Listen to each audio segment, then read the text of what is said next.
الحمد لله والصلاة والسلام على رسول الله.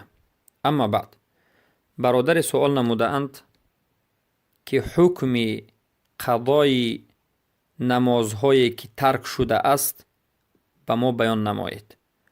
آیا نمازهای ترک شده را قضا خوانده می شود یا نمی شود؟ بارک الله فیکم. تمام علما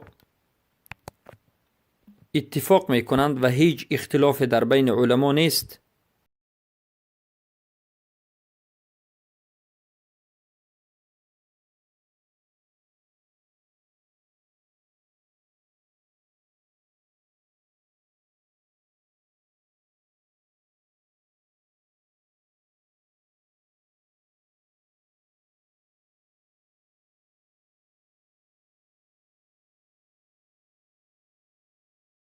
علیه و سلم در حدیث متفق علیه می گویند: من نسی صلاة او نام عنها فلیصلیها حین ذکرها، یا که فکفارتها ان یصلیها حین او اذا ذکرها. هر کسی که نماز را فراموش می کند یا که از نماز خواب می کند، کفاره اش این است، یگانه راه نجات این است که زمانی که به یادش رسید که نماز را فراموش کرده است یا که خوابش برده مانده بود، حتما باید بخواند.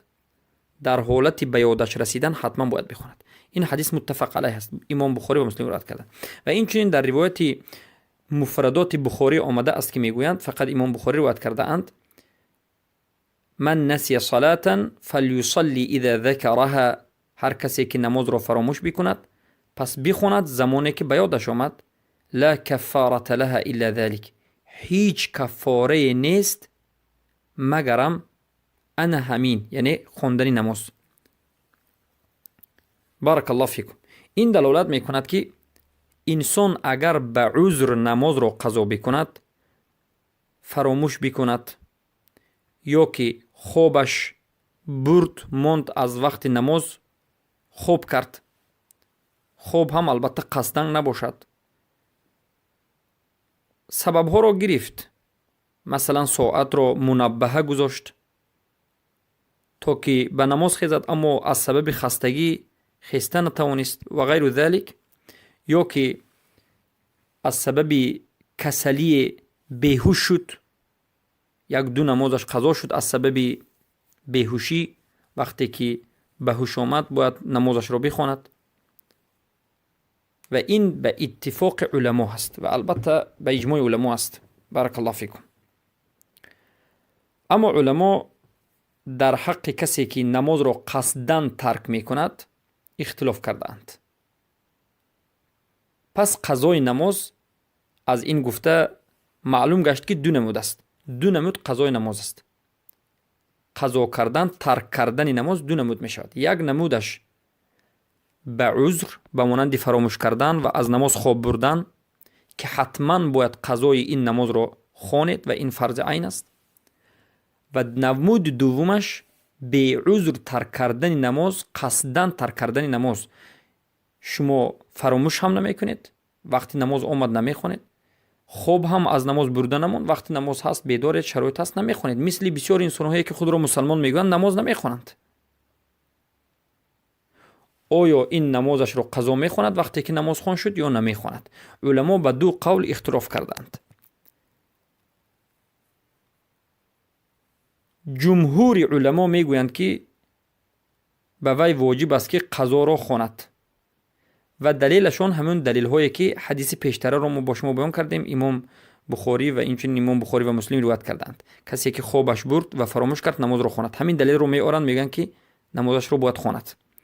اما شیخ الاسلام ابن تیمیه، ابو محمد ابن حزم و بعضی از صاحبان امام شافعی میگویند که هر کسی که نماز را قصدن ترک کرد، قصدن عمدن ترک کرد، سلامتیش خوب بود، میگشت، خوب هم نبرد، نماز وقت نماز پیشین شد، عصر شد، شام شد، بیدار است، سلامتیش خوب است، نماز را نخواند، قصدن عمدن ترک کرد، وقتش رو گذرانید، این انسان قضای این نماز رو نمیخواند،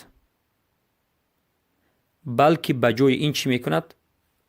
بسیار توبه میکند، استغفار میکند، ذکر میکند، عملهای خیر رو انجام میدهد و بسیار نماز نفل میخواند که شاید نماز نفلش در روز قیامت نجاتش بدهد و جای این کمبودی رو بگیرد و صدقه بدهد. این عملها رو به جای قضای نمازش انجام میدهد. سبحان الله. و این دو قول علما در مسئله تارک الصلات عمدن است و قول راجح والله اعلم بالصواب که اکثر مشایخ رفته اند و مشایخ های ما رفته اند و خودی ما هم به همین میرویم، این است که هر کسی که نماز را قصداً ترک کرده است قضا نمیخواند، اما کسی که نماز را به عذر ترک کرده است، فراموش کرده است و خوابش برده است، البته این میخواند به حدیث به حجت. کسی که نماز را قصداً ترک کرده است نماز نمیخواند، قضا را نمیخواند. چرا؟ اولا بعضی از علما و اکثر علما گفتند ترک کردن یک نماز قصداً این صاحبش رو کافر میکرد. یک انسان قصداً یک نماز رو ترک کرد کافر است. وقتی که کافر شد شرط نیست که قضا بخواند، اما وقتی که توبه کرد، التوبه تجب ما قبلها والاسلام یهدم ما قبلها. توبه پیش از خودش بوده تمامی گناه، معصیت، شرک، کفر رو نابود میکند، پاک میکند. و اسلام آوردن پیش از خودش بوده تمام چیز رو پاک میکند. پس انسانی که نماز رو قضا کرد قصداً باید توبه کند، صادقانه توبه اش باشد، دیگر نماز رو از وقتش نگذارد، توبه نکند و حتما باید چی بکند؟ نماز رو بخواند. بارک الله فیکم. و دلیل دوم این است که بعضی از علما این رو حجت میگیرند و میگن که حدیث مادرمون عایشه رضی الله عنها در کتاب بخاری و مسلم اومد، حدیث متفق علیه است که رسول اکرم صلی الله علیه و آله میگن من عمل عملا لیس علیه امرنا فهو رد، من حدث فی امرنا هذا ما لیس فهو رد. یعنی هر کسی که عملی رو انجام بدهد در حالتی که این عملش موافق عملی ما نبود، رسول الله میگن این عملش رد است، قبول نیست. پس میگویند هر کسی که نماز رو قصداً ترک کرد و بعد قضا خواند، این عملش مخالف امر رسول الله است، پس این عملش مردود است، جایز نیست. و میگویند از این عمل برحذر باشید و به جای این توبه بکنید. و بسیارند امروز کسانی که اعوذ بالله نماز بامداد میخوانند، پیشین رو یعنی ظهر رو نمیخوانند، عصر رو نمیخوانند، شام رو نمیخوانند، وقتی که خفتن شد به خانه اشون باز میگردند و نماز رو جمع میکنند، یک بار توده میکنند، یک وقت